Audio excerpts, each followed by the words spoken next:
வேலையில் நாட்டமில்லை குமராவும்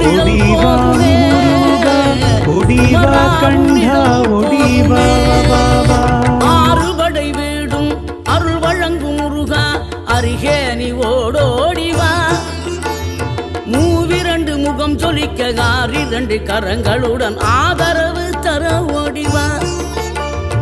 ஆறுபடை வீடும் அருள் வழங்கும் முருகா அருகே நீ ஓடோடிவா மூவிரண்டு முகம் சொலிக்க ஆறிரண்டு கரங்களுடன் ஆதரவு தர ஓடிவா ஈசன் மகனே என்னை காக்க இங்க உனையன்றி வேறாரையா நெஞ்சார நான் நினைக்க பஞ்சாமிர்தம் கொடுக்கும் ஒரு தெய்வம்